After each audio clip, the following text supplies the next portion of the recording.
In today's video, you will discover 4 ways to increase your confidence as a coach.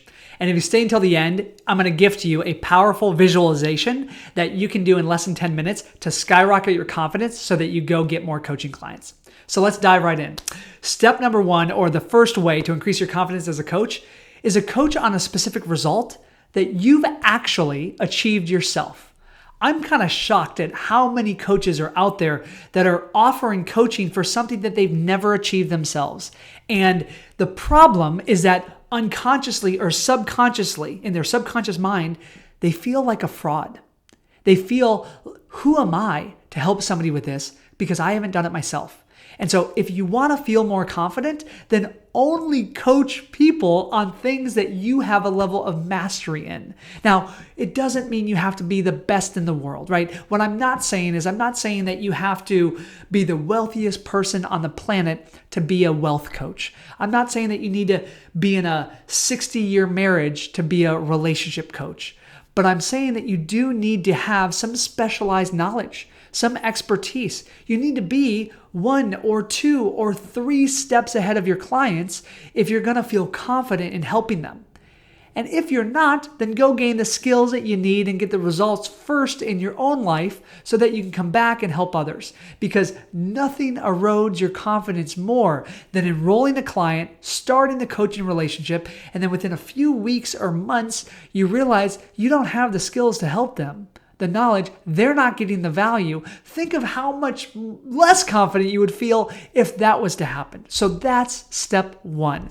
I just want to share a backstory here because when I first launched my coaching business, I wasn't teaching coaches how to launch and scale their coaching business to 6 figures and beyond because I had never done it before. But I was working with a business mentor who was amazing, and he and I came up with a brand around helping coaches. It was called Earn 1K Coaching. And it was a brilliant idea. It was teaching coaches how to earn their first $1,000 as a coach.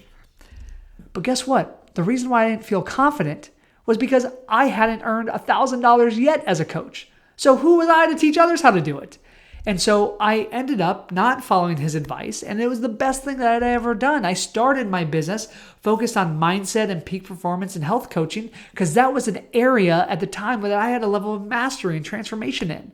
And then as I started to dial that in and my coaching business started to grow, then of course I decided to pivot and help other coaches grow their business and earn their first $1,000. So that's just a little backstory. Don't model other people because they're successful doing something if you don't have the skills to help those clients get those results.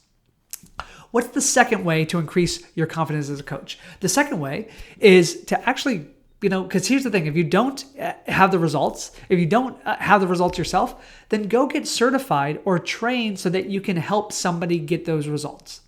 Now, I don't think every coach needs to be certified to be successful as a coach, but you do need to have specialized knowledge and expertise.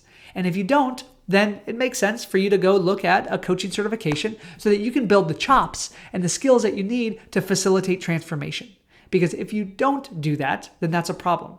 Well, an example of me is that when I worked with clients kind of without a certification for the first year, and I got them some results, and it was okay, but it wasn't great. And then I started to work with a mentor who taught me how to create lasting transformation. And I've invested a lot of time and a lot of money to do that, but the certainty and the confidence that I gained from doing that skyrocketed. Now, it doesn't mean that you have to go get certified, but maybe if you don't have results yourself, you should consider it. If you want to know the answer to that question is should you or shouldn't you get certified, I actually recorded a separate YouTube video on exactly what the answer is. So if you want to know what that is, click up here in the corner, watch that video, and check it out now. The third step to increasing your confidence, or the third way to increase your confidence as a coach, is to stop comparing your behind the scenes to other coaches' highlight reels. And this is a real challenge and a problem today. It's so easy because we use social media as a tool to share our message and help people that we focus on all the stuff that you see in your newsfeed, all the videos, all the content. And what you're seeing is not people's behind the scenes. You're not seeing the sleepless nights and the countless sacrifices and the breakdowns and the challenges.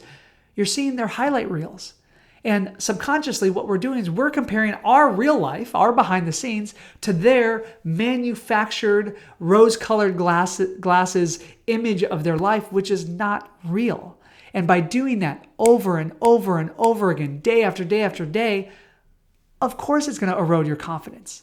So a great person once said, compare and despair. If you start comparing yourself to others, you will feel despair. So instead, I think it's great to compare, but compare yourself to who you were last month or last week or even yesterday.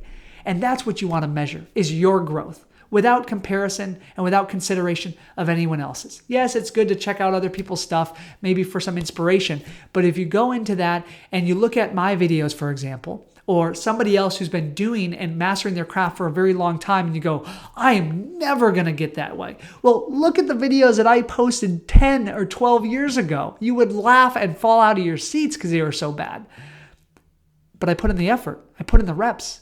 And you get to do that too. So just know that your behind the scenes are not relatable to other people's highlight reels. They are probably relatable to other people's behind the scenes, but you're not seeing those on social media. So you just want to be cautious about comparing yourself to others. Now, I'm curious, which of the 3 pillars of your coaching business are you most wanting to increase your confidence in? Marketing, sales, or fulfillment? Those are the 3 pillars. Marketing, generating leads, sales, getting clients, or fulfillment, delivering your coaching. Drop me a comment below and let me know which one you want to build your confidence in. Now let's go to the 4th and final way to increase your confidence as a coach. The 4th way is to courageously coach your clients even when you don't yet feel confident. I've often said, and I will continue to say, confidence, and I want you to write this down, is a result, not a requirement. Let me say that again. Confidence is a result, not a requirement. It's a result from you putting in the reps. It's not a requirement to do it. So if you wait to feel more confident before you launch your coaching business, you could wait months or years. And what's the cost of that? Let's just fast forward. Let's say that you're lacking some confidence right now and it's holding you back from announcing that you've decided to launch your coaching business and produce content and start helping people. Let's fast forward and imagine that 3 years, 5 years, 10 years of your finite life go by where you don't do this because you don't feel confident enough. What's the cost of that on you and on the people that need your coaching today? It's way more significant and way more costly than the cost of putting something out there and maybe not looking perfect, or putting something out there and not getting the result, but learning, okay, cool, I got a lesson from this, I can course correct. You see, confidence is a result from you coaching clients. The more that you coach your clients, the more confident you're going to feel. I'll give you an example. My very first client was this guy named Steve, and this was back in 2013 was my first client. I'm aging and dating myself here, but my first client I was doing health coaching with. I think I charged $500 a month at the time. And at that time, it felt outrageous to charge $500 a month. It felt so expensive and so outside of my comfort zone, but I did it. And within the first month of my coaching, Steve on one of our coaching calls goes, hey, listen, Peter, please do not increase my coaching rates that I need to pay you, but you should be charging way more than $500 a month. And that was all I needed to hear. When I heard that, guess what? It built a point of confidence. And I ended up increasing my rates. And so that's what will happen when you start coaching people, because when you start coaching clients, you may share the most elementary and basic thing that you assume everyone knows, but it's completely transformational to them. And sometimes you need evidence in order to feel confident. So the 3 previous ways can help you, but the real way to blast through your confidence as a coach is to actually show up and courageously coach your clients even when you don't feel confident. So that's the 4th and final way to increase your confidence as a coach. Since you stayed until the end of this video, I promise you a powerful visualization that would immediately increase your confidence so that you can get more clients. So if you want that for free, then just comment confidence below and I'll send you my team will send you the video that walks you through it and the exact template, or I'm sorry, the recording that gives you the visualization so that you can skyrocket your confidence. So just comment confidence below. And before I wrap up this video, can you do me a quick favor? 74% of people who watch my videos aren't subscribed to my channel, which is way too high. So if you found this video to be valuable, if you watched other videos of mine, do me a favor and subscribe to my channel right now so that you never miss a future video. And once you've subscribed, make sure to check out my next video, which is how to overcome the imposter syndrome. I've got a couple techniques that I want to share that's separate and not included in this video called how to overcome the imposter syndrome. So click up here, watch that video now, and I'll see you there. My name is Peter Scott, reminding you to be here, act now, and fear less.